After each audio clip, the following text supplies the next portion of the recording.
हाय दोस्तों, मैं आकाश। आप सभी का एपी हिस्ट्री क्लासेस में हार्दिक स्वागत है। दोस्तों, आज हम लोग का जो टॉपिक होगा वो धार्मिक सुधार, भारत में धार्मिक सुधार। और धार्मिक सुधार में हम एक व्यक्ति राजा राम मोहन राय को लेंगे। और राजा राम मोहन राय भारत में कैसे धार्मिक सुधार किए, क्या वो कैसे आत्मीय सभा का गठन किए, क्यों ब्रह्म समाज का गठन किए, ब्रह्म सभा क्या था, और पुनर्जागरण क्या था। पुनर्जागरण का जो जनक कहा जाता है या पुनर्जागरण का अग्रदूत जिसे हम लोग कहते हैं राजा राम मोहन राय, क्यों कहा जाता है इनको, इस बारे में हम लोग देखेंगे। तो हम लोग का टॉपिक क्या होगा, राजा राम मोहन राय। तो आइए देखते हैं राजा राम मोहन राय को।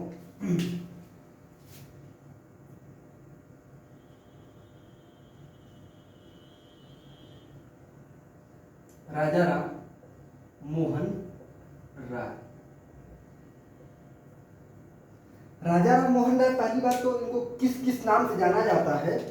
तो राजा राम मोहन राय को ही हम लोग भारत का प्रथम व्यक्ति कहते हैं। भारत का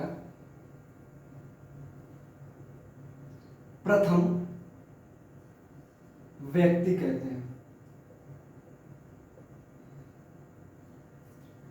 इन्हीं को हम लोग भारत का अग्रदूत भी कहते हैं। भारत का अग्रदूत। भारत का अग्रदूत किसे कहा जाता है, राजा राम मोहन राय। राजा राम मोहन राय को राजा की उपाधि कौन दिया था, तो हम लोग जब उत्तर मुगल पढ़ेंगे तो देखेंगे कि इनको उपाधि दिया था अकबर द्वितीय। कौन दिया था, अकबर द्वितीय। अकबर द्वितीय का एक पेंशन बढ़वाने के लिए लंदन गए थे, जहाँ पे ब्रिस्टल में इनकी मृत्यु हो जाती है। ठीक, उसको आगे देखेंगे। भारत का अग्रदूत भी कहते हैं।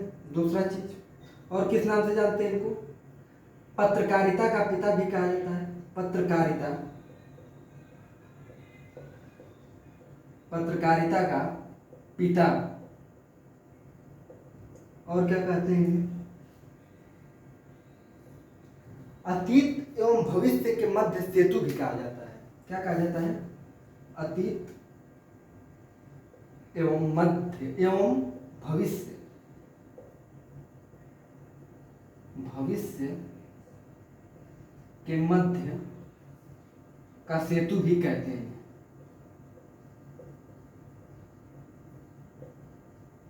ठीक, और देखिए, पुनर्जागरण का पिता भी कहा जाता है। पुनर्जागरण का अग्रदूत।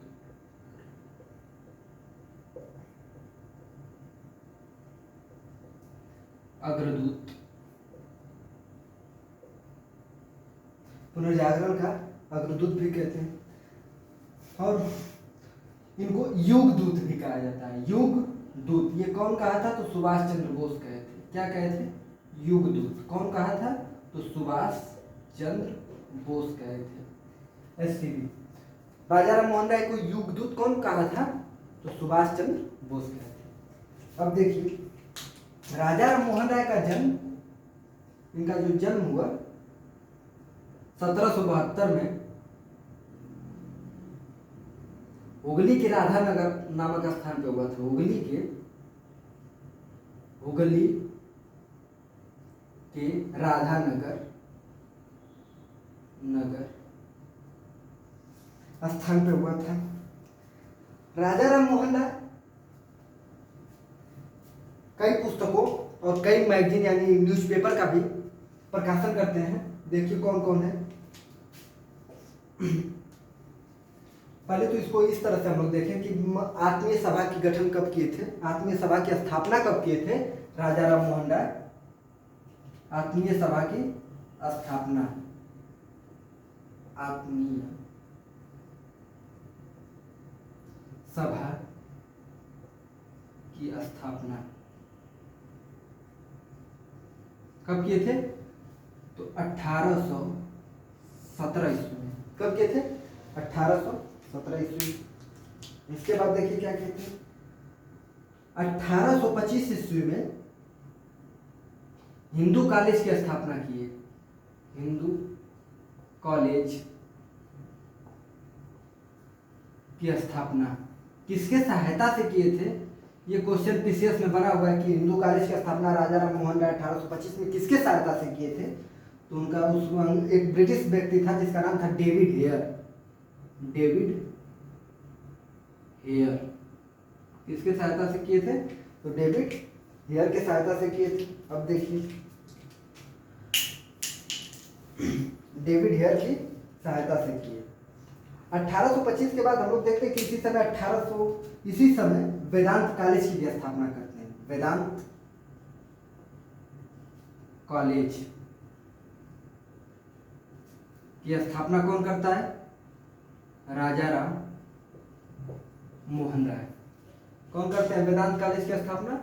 राजा राम मोहन राय। तो राजा राम मोहन राय से ये था। फिर 1828 ईस्वी का जब समय आता है, 1828 का जब समय आता है, तो वहां पे हम लोग देखते हैं कि ब्रह्म समाज की स्थापना करते हैं। किसकी? ब्रह्म सभा या ब्रह्म समाज की स्थापना करते हैं। ठीक, कब करते हैं? तो 1828 ईस्वी में। इसको ब्रह्म समाज को हम लोग आगे देखें, ऊपर इसको डीपली करें।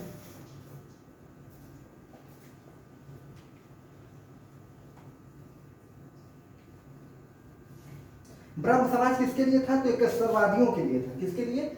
एकेश्वरवादियों के लिए था ब्रह्म समाज। तो ब्रह्म समाज, ब्रह्म समाज की स्थापना कौन किया था? तो राजा राम मोहन राय। राजा राम मोहन राय। राजा राम मोहन राय के बाद जब ब्रह्म समाज का जो नेतृत्व कर रहे थे उस व्यक्ति का नाम था द्वारकानाथ टैगोर। द्वारका नाथ टैगोर। ठीक, क्या नाम था? तो द्वारकानाथ टैगोर। दूसरी चीज, जब द्वारकानाथ के बाद ब्रह्म समाज का जो नेतृत्व करता थे, जो संभाल रहे थे ब्रह्म समाज को, उनका नाम था देवेंद्र नाथ टैगोर, जो रविंद्रनाथ टैगोर के पिता हैं। देवेंद्र नाथ टैगोर, जो रविंद्रनाथ टैगोर के पिता हैं। देवेंद्रनाथ टैगोर के बाद जो ब्रह्म समाज का नेतृत्व कर रहे थे उनका नाम था केशव चंद्र सेन। केशव चंद्र सेन, क्या नाम था? तो केशव चंद्र सेन नाम था। केशव चंद्र सेन के समय का जब वो स्थिति थी, तो ये समय आ गया था 1862 का। कब का था? 1862 का। 1862 में ही ब्रह्म समाज दो भागों में विभक्त होता है। कितने भागों में? दो भागों में।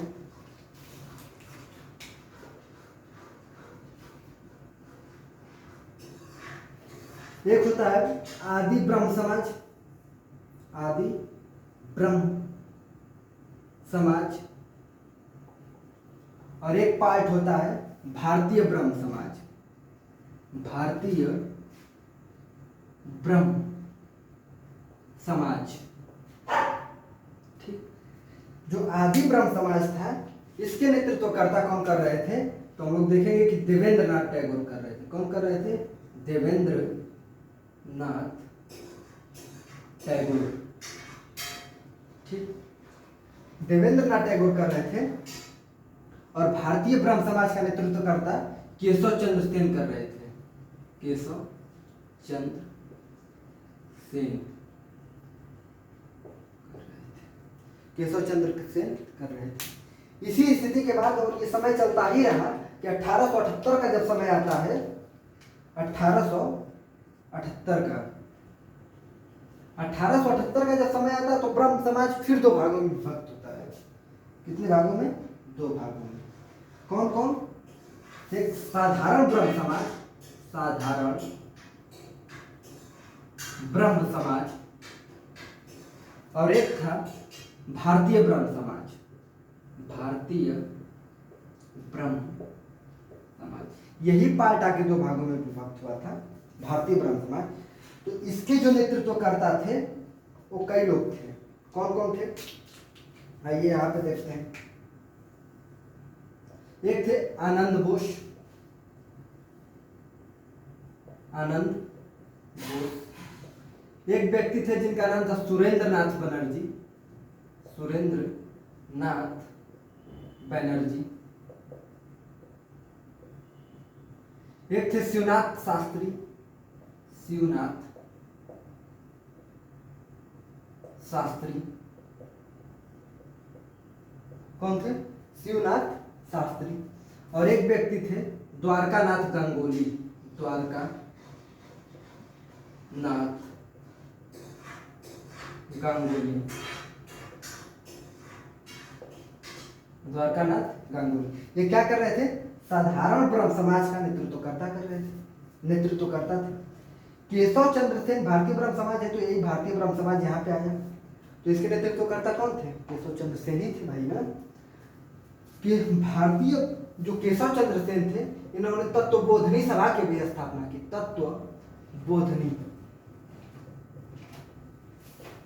तत्वबोधनी सभा की स्थापना की। तो पूछेगा तत्वबोधनी सभा की स्थापना कौन किया था? तो केशव चंद्र सेन किए थे। भारतीय ब्रह्म समाज को, ये भारतीय ब्रह्म समाज था, इसे और किस नाम से जानते थे? तो नवविधान ब्रह्म समाज। क्या कहते थे? नवविधान ब्रह्म समाज, नवविधान ब्रह्म समाज। साधारण ब्रह्म समाज के जो व्यक्ति थे, इन्होंने निम्न पुस्तकों का प्रकाशन किया। जैसे हम लोग कह सकते हैं कि तत्व कौमुदी की बात हो रही है, संवाद कौमुदी की नहीं। संवाद कौमुदी की तो राजा राम मोहन राय है, लेकिन तत्व कौमुदी के साधारण ब्रह्म समाज। तो यहाँ पे इसको मिटाते हैं।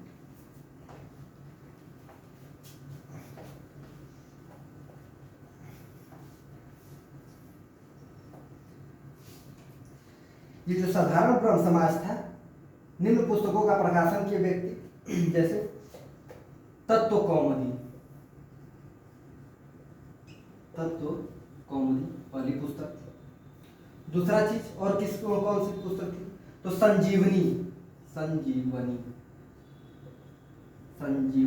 ठीक। इंडियन मैसेंजर या इंडियन मैसेंजर, तीन पुस्तक हुआ। इंडियन मैसेंजर के बाद हम लोग देखते हैं कि मॉडर्न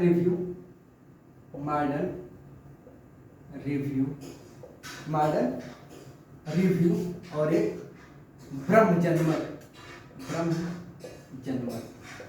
तो पूछेगा कि तत्व कौमुदी कौन प्रकाशन किया, कौन से समाज के? तो साधारण ब्रह्म समाज के, नहीं कि भारतीय ब्रह्म समाज, सिर्फ साधारण ब्रह्म समाज। तो साधारण ब्रह्म समाज के लोग तत्व कौमुदी, संजीवनी, इंडियन मैसेंजर, मॉडर्न रिव्यू, ब्रह्म जनमत पुस्तकों का प्रकाशन किया। इसके बाद हम लोग देखते हैं कि राजा राम मोहन राय भी पुस्तकों का प्रकाशन किए। जैसे हम लोग कह सकते हैं कि द प्रिंसेप ऑफ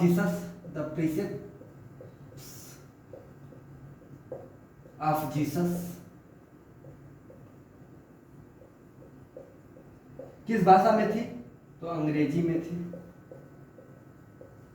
फिर मैगजीनों का भी प्रकाशन किए कौन? राजा राम मोहन राय। जैसे ब्रह्म निकल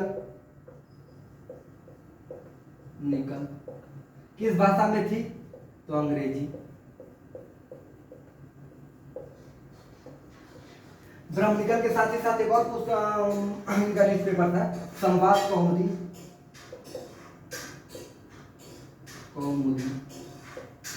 संवाद कौमुदी किस भाषा में थी? तो बंगाली। तो ये इनकी पुस्तकें थी राजा राम मोहन राय की। ये दोनों न्यूज़पेपर था, ये पुस्तकें थी। और भी कई पुस्तकें हैं। तो ये राजा राम मोहन राय से संबंधित हम लोग का क्वेश्चन था, जो प्री के लिए और खासकर पीसीएस प्री के लिए है। तो हम लोगों ने ब्रह्म समाज को देखा, ब्रह्म समाज को समझा। और इसके बाद हम लोग का जो न्यू टॉपिक होगा, अगर हम कहें कि अगर हम लोग का दूसरा जो वीडियो होगा, वो होगा हम लोग का किससे? परमहंस मंडली से। परमहंस मंडली क्या था, और उसी में हम लोग देखेंगे कि प्रार्थना समाज क्या था। तो उसी से दोनों साथ हम लोग करेंगे, परमहंस मंडली देखेंगे और इसके साथ प्रार्थना समाज। बहुत ऐसे धर्म सुधार आंदोलन आए, तो उन सबों को हम लोग देखेंगे। फिर रामकृष्ण मिशन आया, जो स्वामी विवेकानंद के द्वारा आया। तो सब चीज़ें हम लोग देखेंगे किस वीडियो में? नेक्स्ट वीडियो में। तो यहाँ तक हमको उम्मीद है कि आप लोगों को समझ में आया होगा। अब नेक्स्ट वीडियो में मिलते हैं दोस्तों।